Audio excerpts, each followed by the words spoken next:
좋아요, 구독.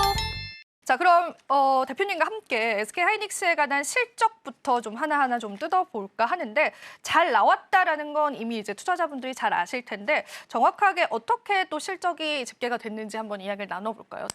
네, 일단은 매출과 영업이익 그리고 순이익 모두 사상 최대치를 또 달성을 해줬고요. 오늘 오전까지 시장이 이제 발표가 되기 전까지 과연 7조를 넘을 수 있을 것인가 없을 것인가 영업이익에 대해서 관심이 굉장히 쏠린 상황이었는데 그럼에도 불구하고 기대치를 넘어서서 7조 300억 원의 영업이익을 또 시현해내는 그런 기염을 토하기도 했습니다. 또 가장 중요한 부분이 삼성전자 DS 부분을 이길 수 있을까? 이것도 시장에서는 굉장히 맞아요. 초미의 네. 관심사였던 것 같은데 이 부분도 당연히 시장이 원하는 대로의 그림을 그려주었고 여러 가지 부합하는 모습들, 시장이 원했던 부분들을 다 만족시켜주는 실적이 아니었나라고 저는 개인적으로 생각을 하고 있고요. 지금 전년 동기 대비해서 특히 HBM 매출 같은 경우에는 330%가 증가를 했습니다. 이거는 엄청난 수치라고 생각을 하고 있고 그동안 시장에 대한 점유율을 다 가져가고 있는 상황에서 그거를 숫자로 증명해내고 있는 기업이 아닌가라는 생각이 들었는데요. 결국에는 이 중심에는 고부가 가치 제품에 대한 판매가 잘 이루어졌다는 것, 뭐 DDR5 그리고 HBM 이 관련돼서 매출이 역시나 지금 시장에서는 가장 중요한 포인트였고 그거를 잘 이루어낸 결과가 삼성전자를 앞지를 수 있었다라고 좀 평가를 할 수가 있을 것 같고요. 콩쿨에서도 좋은 이야기들 정말 많이 해줬습니다. 이러한 부분들이 결국에는 시장의 분위기와 그리고 시장의 여러 가지 수급들을 다시 한번 되살려줄 수 있는 불씨가 될 거라고 저는 상당히 기대를 좀 많이 했는데 네. 딱 뚜껑을 열어보니까 숫자는 좋았어요. 근데 시장의 반응은 예상 외의 움직임이 좀 나와서 의외라고 생각을 하긴 했지만 지금 1.2% 정도의 상승세를 시현해내고 있어서 이 기조를 통해서 다시 한번 좀 재도약하는 움직임이 나왔으면 좋겠다라는 생각을 하게 되는 실적이었습니다. 네, 일단 실적 자체는 정말 우리가 기대했던 실적이 나왔고요. 많은 증권사들의 컨센도 상회하는 그러한 실적이 나왔습니다. 그래서 사실은 장 초반에 주가의 탄력을 기대를 했었습니다. 그런데 장 초반에 파란불을 나타내는 모습을 보면서 저도 좀 한숨이 나오더라고요. 근데 다행히 다시 한번 양 전환을 해주면서 이 탄력이 계속 이어질지를 우리가 지켜봐야 될 것 같은데 이 실적 발표 이후에 또 증권사들이 목표가를 다시 상향 조정하는 흐름들까지 보여지고 있거든요. 역시나 HBM 부분에 관한 점유율이 이러한 SK하이닉스의 실적 호조를 이끌었다라고 분석이 되고 있는데 여기서 살짝 드는 의문점은 이제 HBM 시장에 관한 시장 지배력은 굉장히 좋잖아요. 이 시장 지배력 자체를 위협받을 수 있는 요인은 없는 건가요? HBM 쪽에서는 사실 위협받을 수 있는 건 이제 뭐 우리나라 안에서의 경쟁업체인 삼성전자의 문제일 수가 있을 것 같은데 좀 안타까운 부분들은 지금 해외 쪽에서 평가하는 부분들을 봤을 때 엔비디아, TSMC 그리고 SK하이닉스 이 3회사의 세 회사의 구조로 봤을 때 엔비디아의 TSMC는 경쟁업체와의 기술적인 격차가 한 10년에서 20년 정도는 그 두 기업은 벌어져 있다라고 평가를 하고 있고요. SK하이닉스 같은 경우에는 삼성전자가 아직까지 이뤄낸 부분들은 없지만 바짝 추격을 하고 있는 건 사실이기 때문에 기술력적인 부분에서 한 2년 정도, 2, 3년 정도밖에 격차가 벌어지고 있지 않기 때문에 이 세 기업을 종합적으로 봤을 때 같이 새로운 혁신적인 물건들을 만들어내고는 있지만 이 칩에 대한 수혜에 대한 구조에 있어서 가장 그 부분을 짧게 가져갈 수 있는 기업은 SK하이닉스일 것이다. 이런 전망들도 좀 나오더라고요. 그래서 이 부분에 있어서는 물론 또 삼성전자를 생각했을 때는 빨리 기술적으로 따라와줬으면 좋겠다라는 생각이 드는데 이 두 기업과의 비교군에서 또 이런 비교를 당하다 보니 개인적으로는 좀 속상한 마음도 들기는 했는데 삼성전자가 이번 실적 지금 오늘도 삼성전자는 역시나 빠지고 있는데 이제 시장에서는 더욱더 극명하게 갈리고 있는 것 같습니다. 예전에는 초기까지만 해도 SK하이닉스가 실적이 더 잘 나왔다라고 한다면 만약에 움직임 자체가 그래 이제 HBM 시장 자체가 이렇게 매출이 잘 찍히면 이렇게 회사의 이익단이 정말 크게 올라가는구나라는 부분과 HBM 시장 자체가 정말 확실하게 숫자로 찍힐 수 있을 정도로 커져가고 있구나라는 걸 확인하려고 했다는 시장이라고 한다면 이제는 얼마나 더 격차가 벌어져 있을까. 그리고 그 격차를 확인하는 순간 삼성전자에 대해서 더 부정적인 시각이 더 존재하는 시기까지 좀 도래를 했다라고 생각이 들고요. 그럴 수밖에 없는 건 지금 너무나 시간적으로 계속해서 통과를 했다라고 했지만 고배를 마시는 상황들이 이어지다 보니까 이제는 시장 참여자들이 의심의 눈초리가 굉장히 좀 짙어졌고 여기서 기술에 대한 평가를 더욱더 냉정하게 하고 있는 게 아닌가라는 생각이 듭니다. 저희가 삼성전자 이야기를 사실 안 할 수가 없습니다. 그래서 이 삼성전자와 SK하이닉스의 엇갈린 양상들이 조금 더 고착화되는 느낌이거든요. 그러다 보니까 이제 같은 우리나라 기업이면서도 그 안에 경쟁력들을 잃어가고 있는 삼성전자에 관해서 오늘 잠깐 진단을 해봐야 될 것 같은데요. 어제 대표님 시장 보셨습니까? 삼성전자 사는 듯 하다가 장 마감 이후의 집계를 보니까 다시 매도였습니다. 네. 그래서 저는 약간 화도 나더라고요. 정말 이렇게까지 우리를 속일 수가 있나 장중에.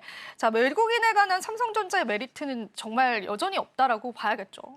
네, 우리 시장 참여자들의 입장에서는 이제 삼성전자를 봤을 때 뭐 여러 가지 사실 반도체 사업만 하는 기업도 그쵸, 아니고 아니잖아요. 또 워낙 우리나라 관련돼서 진짜 이 회사는 단단하다라는 이 맞아요. 사람들이 망하진 않을 거다. 그런 게 있으니까. 의심이라기보다는 좀 맞아요. 믿음이 오히려 좀 짙은 기업이잖아요. 그 어느 기업보다도.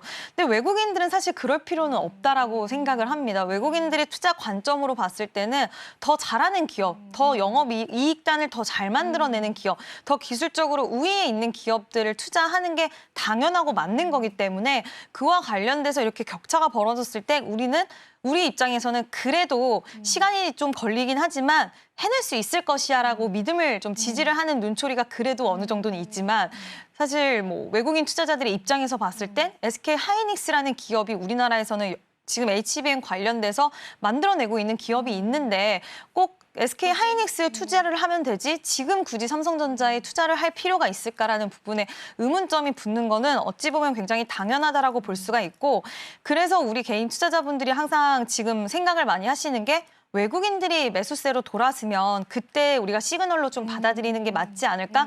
그만큼 냉정하게 평가를 하고 있기 때문에 그와 관련돼서 외국인의 매수세가 돌아오는 부분을 저도 매수 포인트로 잡는다라고 한다면 그거는 나쁘지 않다라고 생각을 하거든요. 왜냐하면 그만큼 냉정하게 바라볼 수 있기 때문에. 그래서 그 기점으로 해서 좀 야속하게도 느껴지긴 하지만 우리가 투자 관점으로 봤을 때는 그들의 시그널을 가지고 우리도 매수 타점을 잡아볼 수 있지 않을까라는 의견도 같이 좀 드리고 싶습니다. 외국인의 시그널을 삼성전자에서 받아내야 될 것 같은데 방금 이제 수급 말씀하셔서 제가 장중에 수급을 보니까 이제 삼성전자는 장중에도 외국인 대놓고 팔고 있다. 약간 이렇게 표현을 해볼 수가 있을 것 같아요. 반면에 SK하이닉스 지금 장중에 매수 들어오고 있거든요. 물론 장 후반 끝나고 집계를 봐야겠지만 이런 부분에서도 양사가 굉장히 엇갈리는 것 같습니다. 여기서 의문이 좀 듭니다. SK하이닉스가 이렇게 열심히 하는 동안 우리 삼성전자는 왜 이렇게 뒤처졌을까? 그동안 무엇을 했을까? 혹시 대표님 아실까요? 그런 부분에 관해서. 네. 제가 명확하게는 모르겠지만 열심히 수율을 올리기 위해서 열심히 했을 거라고는 생각이 들어요. 그리고 그 전에 이제 수장이 한번 중간에 바뀌었었잖아요. 이제 뭐 그런 부분들도 결국에는 좀 발목을 잡는 부분이 되었을 거고 HBM이라는 이 기술에 대해서 삼성이 한 5년 정도를 하이닉스는 열심히 기술에 대한 발전을 할 때 이 기술이 과연 그러니까 AI 시장이 이렇게까지 도래를 하고 그리고 이 기술이 핵심적인 기술이 될 거라고는 예측을 못했던 것 같아요. 그래서 그때 잠시 보류를 했던 홀드를 했던 부분들이 결국에는 이렇게 되었고 뒤늦게 다시 정신을 차리고 따라가려고 했더니 그 부분이 당연히 속도적으로 차이가 날 수밖에 없을 것 같고요. 그리고 결국에는 이제 SK하이닉스에 관련돼서는 한미반도체가 또 한몫을 크게 했죠. 근데 워낙 한미반도체와 SK하이닉스의 동맹 지금 삼성전자 같은 경우에 여러 가지 이제 공정을 막 바꾸기도 하고 중간에는 한미반도체가 삼성전자와 협력할 수 있다라는 이슈도 나오기는 했지만 결국 그거에 대해서는 아직 가시화된 부분도 없고 역시나 수율적인 부분에 있어서 공정을 채택하고 그리고 그 빈 공백이 있는 그 기간에 얼마나 수없이 많은 테스트를 하고 수없이 많은 부분들을 거치지 않았을까 생각이 드는데 그 시간적인 부분들에 있어서 그 공백이 결국에는 이러한 결과치를 만들어내지 않았나라고 생각이 듭니다.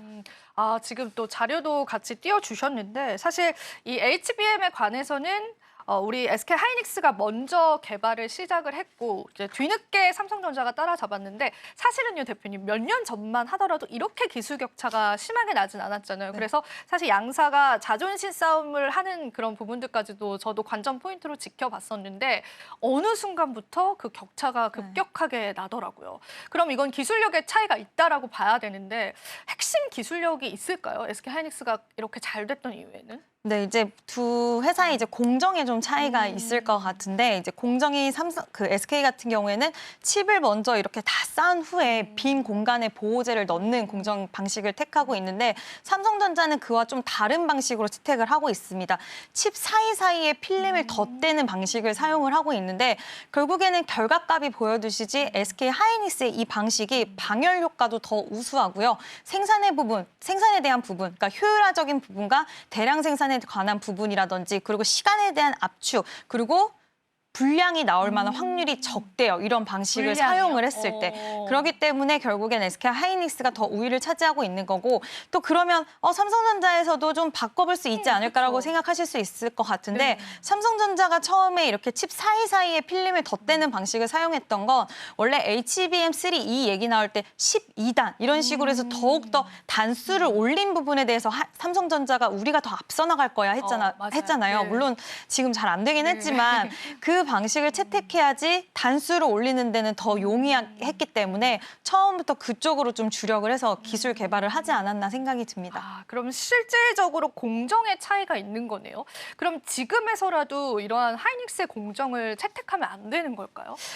안 되는 건 아닐 것 같은데. 자존심이 좀 상하게 되는 걸까요? 그 기업의 뭐 입장에서는? 그런 부분도 있겠지만 뭐 인력에 대한 부분들 그리고 그거를 또 모방한다고 해서 또 완벽하게 왜냐하면 다른 이제 고객사와 협력사 관계사들 이런 거를 전부 다 흡수를 해야지 완벽하게 모방을 할 수 있는 부분인데 그게 그렇게 쉽지는 않을 것 그쵸. 같고 또 SK 하이닉스가 그걸 두고만 보지는 그쵸, 않을 그쵸. 거예요. 예. 맞아요. 그래서 그러한 부분들과 자존심 때문에 그런 것도 어느 조금은 정도는 있지 있겠다. 않을까라고 저는 생각을 합니다. 네, 그렇습니다. 이게 사실은 공정에 실질적인 차이가 있었습니다. MRMUF라고 하는 SK 하이닉스의 공정 기술력들이 지금의 SK 하이닉스를 만들었다라고 우리가 봐도 괜찮을 것 같은데 이 부분에 관한 기술력 차이를 삼성전자가 어떻게 뛰어넘을지가 관전 포인트가 될 것 같고요. 그리고 한 가지만 더 여쭤보고 싶은 게 이제 한미 반도체에 관해서는 SK 하이닉스와 굉장히 또 긴밀한 협력 관계를 가지고 있는 기업이잖아요. 그런데 반면에 최근의 주가 탄력은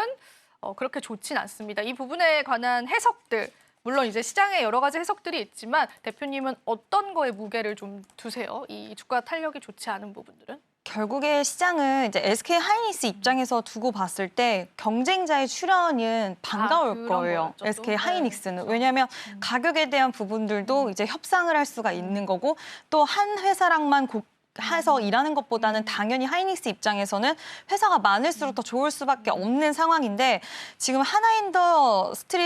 이거 참 이름이 어렵더라고요. 하나인더스트리어 솔루션즈 맞아요. 같은 경우에도 지금 오늘 주가 흐름이 좋게 나오는데 이 회사 같은 경우에는 아직까지는 퀄 테스트를 통과한 건 아니지만 지금 하나 측에서의 이런 퍼포먼스적인 부분들을 보면 굉장히 좀 잘하고 있다라는 생각이 드는 게 SK 하이닉스랑 좀 비슷한 느낌이 드는 부분도 있습니다. 제 개인적인 생각으로는 삼성전자는 이번에 실적 발표를 하고도 어쨌든 사과문에 대한 이야기를 했고 항상 약간은 움츠려든 있는 모습을 보이는 반면 SK 하이닉스는 항상 자신감 있게 있었죠. 맞아요. 새로운 기사를 계속해서 맞아요. 내고 CX에 관련돼서도 원래 삼성전자가 더 우위를 차지하려고 항상 이야기를 해오던 부분인데 지금 그저께 난 부분을 보면 이제 SK 하이닉스의 대표가 우리는 CXL 내년에 또 양산할 거고 자신감을 계속 보이고 있습니다.